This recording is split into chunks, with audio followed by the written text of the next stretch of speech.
Kamu pikir kamu adalah makhluk pertama di bumi ini? Salah besar. Jauh sebelum matamu terbuka untuk pertama kalinya, jauh sebelum Adam menghirup napas pertamanya, bumi ini sudah dipenuhi oleh makhluk yang kini hanya kamu bayangkan dalam mimpi burukmu. Siapakah mereka? Apa yang terjadi pada mereka? Dan mengapa Allah menyimpan rahasia ini di antara ayat-ayat suci Al-Quran? Yang pertama kali Allah ciptakan adalah mereka yang tidak pernah mendurhakainya, malaikat, makhluk yang tersusun dari cahaya murni. Dalam hadis syahih riwayat Muslim, Rasulullah Shallallahu Alaihi Wasallam bersabda, malaikat diciptakan dari cahaya. Mereka tidak tidur, tidak makan, tidak pernah lelah. Ribuan dari mereka ditugaskan hanya untuk satu hal, bersujud dan bertasbih kepada Allah tanpa henti sejak sebelum bumi ini lahir. Bayangkan, sementara kamu susah bangun subuh, ada makhluk yang tidak pernah berhenti beribadah sejak alam semesta pertama kali ada. Lalu Allah menciptakan makhluk kedua, bukan manusia, tapi jin. Allah berfirman dalam surah Al-Hijr ayat 27, dan jin kami ciptakan sebelumnya dari api yang sangat panas.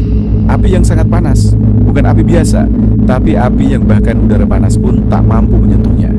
Jin menghuni bumi ini ribuan tahun sebelum Adam ditiupkan ruhnya. Mereka membangun peradaban, mereka bertarung, mereka saling menumpahkan darah. Bumi yang kamu pijak sekarang pernah menjadi medan perang makhluk yang tak kasat mata. Dan ketika pertumpahan darah itu semakin parah, Allah mengutus pasukan malaikat untuk menaklukkan mereka. Di antara seluruh jin yang pernah ada satu yang sangat berbeda. Iblis. Ia bukan sekadar jin biasa. Selama ribuan tahun ia beribadah kepada Allah dengan sangat tekun, hingga ia diangkat untuk bersama para malaikat di langit.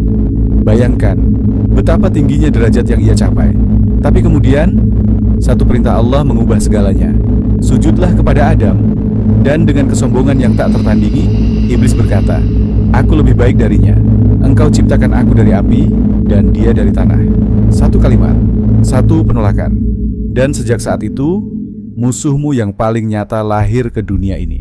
Ketika Allah mengumumkan akan menciptakan manusia, bahkan para malaikat pun bertanya, bukan karena durhaka, tapi karena heran.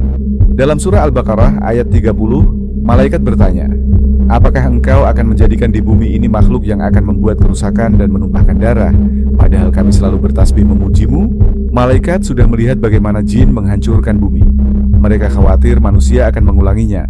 Tapi Allah menjawab dengan kata-kata yang menggetarkan seluruh langit dan bumi. Sesungguhnya aku mengetahui apa yang tidak kalian ketahui. Kalimat itu adalah pembelaanmu di hadapan seluruh alam semesta. Lalu tibalah saat itu. Allah membentuk Adam dari tanah, bukan sembarang tanah. Dari berbagai penjuru bumi, dari tanah merah, putih, dan hitam. Dan ketika ruh ditiupkan, Adam membuka matanya untuk pertama kali. Ia bukan sekadar makhluk baru. Ia adalah khalifah, wakil Allah di bumi. Dan untuk menunjukkan keistimewaannya, Allah mengajarkan kepadanya nama-nama semua benda, ilmu yang bahkan malaikat pun tidak memilikinya. Inilah mengapa manusia berbeda dari semua makhluk sebelumnya. Bukan karena terbuat dari bahan yang mewah, tapi karena dipercaya membawa amanah terbesar di seluruh ciptaan Allah. Jadi inilah urutan penciptaan yang tersembunyi dalam Al-Quran dan Hadits. Pertama, Allah menciptakan Arsy, singgasananya. Kemudian Al-Qalam, pena yang menulis takdir seluruh makhluk. Lalu malaikat dari cahaya. Kemudian jin dari api. Setelah jin menghancurkan bumi dengan pertumpahan darah, Allah mengirim malaikat untuk menaklukkan mereka.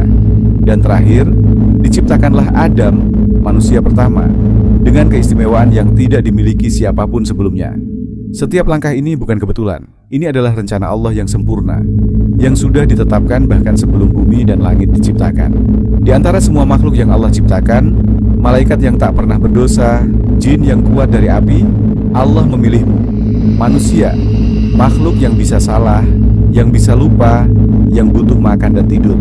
Tapi justru karena itulah nilaimu di sisi Allah sangat tinggi, karena kamu bisa memilih, dan kamu memilih untuk taat.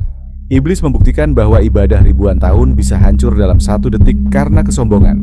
Kamu mempunyai kesempatan setiap hari untuk membuktikan yang sebaliknya. Jadikan hidupmu sebagai jawaban atas pertanyaan malaikat dulu, bahwa manusia memang layak menjadi khalifah di bumi ini.